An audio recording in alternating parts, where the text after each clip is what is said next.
Hello，大家好。看一下这什么2021冬季北疆大环线旅行计划啊，这一本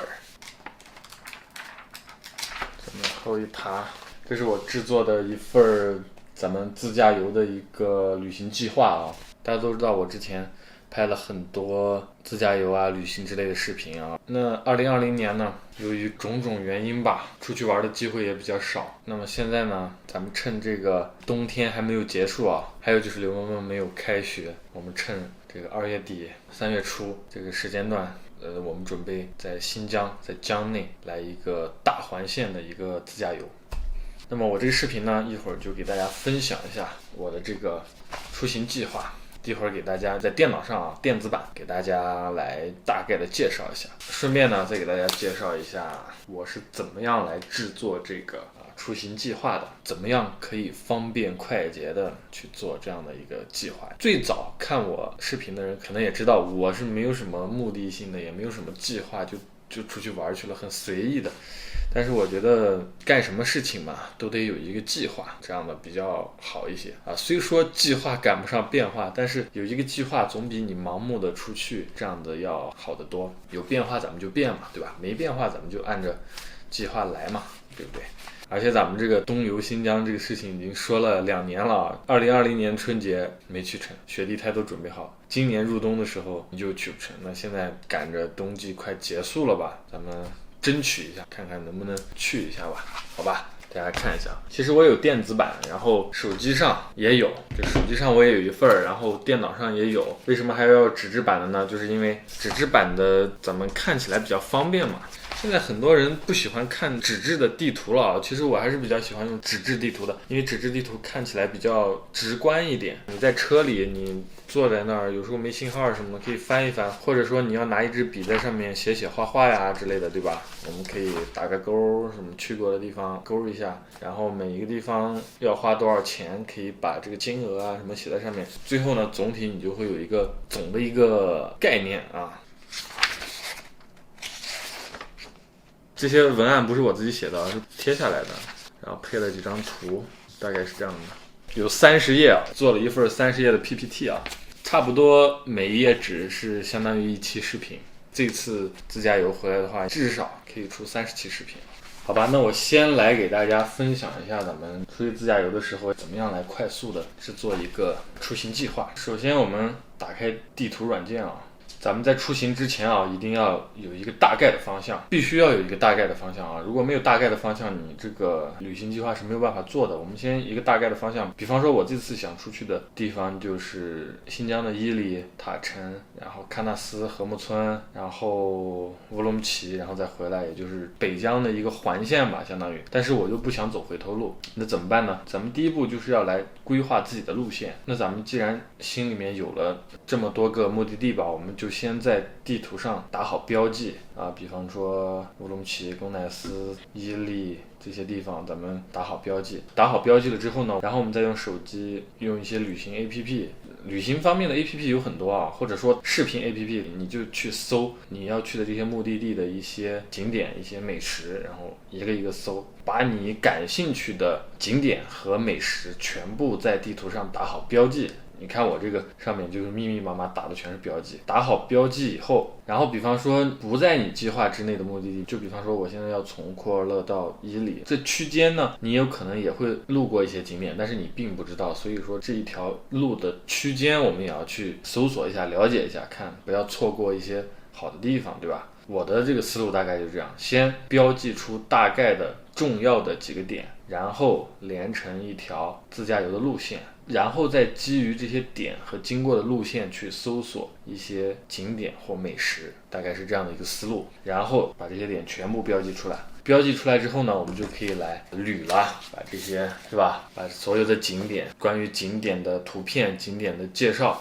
咱们捋出来，然后做进 PPT。然后再打印出来。可能有些人觉得我这多此一举，咱们出去旅行嘛，就要随意一点，不要这么。我以前自驾游就是没有任何的计划，没有任何的这个规划吧。我的老粉丝应该知道，就是之前的视频也拍的也很随意，随意一点的旅行也挺好。但是没有计划会导致一个什么样的后果呢？就是我们途经了很多地方，其实有很多好东西、好的景点、好的美食，但是我们并不知道，然后就错过了。有了计划之后呢，就是不会让你错过一些你不知道的景点或者美食。我觉得这是很重要的一点。如果说你在旅途中遭遇了一些什么变化呀、什么不可控的因素，导致你错过了，最起码我知道那个地方有这个东西，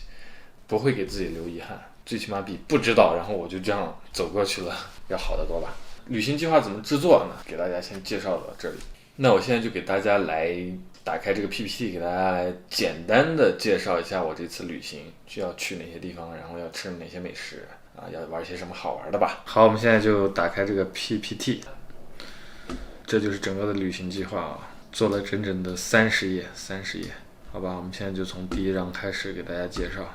大家看一下，咱们起点是库尔勒，终点也是库尔勒，我们是绕了新疆、北疆这么一个大圈，然后又回来。总体路线是从库尔勒出发，然后经过河静县，然后黄庙、巴伦台、贡乃斯林场、那拉提空中草原、伊宁市、霍尔果斯口岸、赛里木湖、阿拉山口市，然后到塔城，经过克拉玛依，然后到达阿拉泰，然后禾木、喀纳斯，然后再到乌伦古湖，然后可可托海，然后走这条路下来到乌鲁木齐休整几天，然后是大阪城盐湖、普逊干沟，然后这样回来。总行程是3086公里大概是这样的一个路程。然后接下来我们就把每一个景点和当地的美食给大家说一下。咱们到的第一个景点就是巴伦台黄庙这个黄庙也比较有历史了是新疆最大的藏传佛教吧的一个庙。接下来我们要翻越这个察罕努尔达坂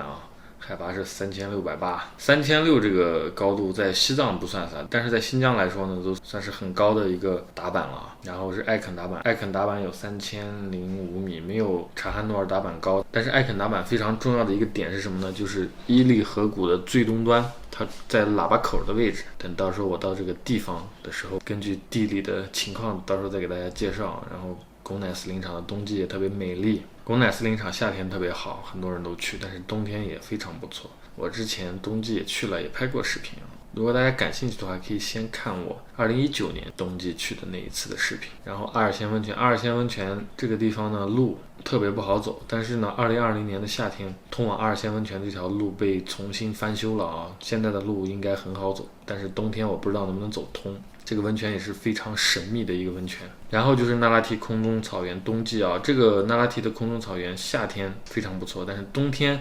也很不错，不知道能不能进去有可能冬天可以进去，就跟那个巴音布鲁克草原一样，冬季直接就是免票，然后没有人管，直接就开进去了。但是不知道那拉提空中草原是不是这样的。接下来我们就到了这个伊宁市，伊宁市玩的地方就比较多了哈赞旗老街这个地方我去过，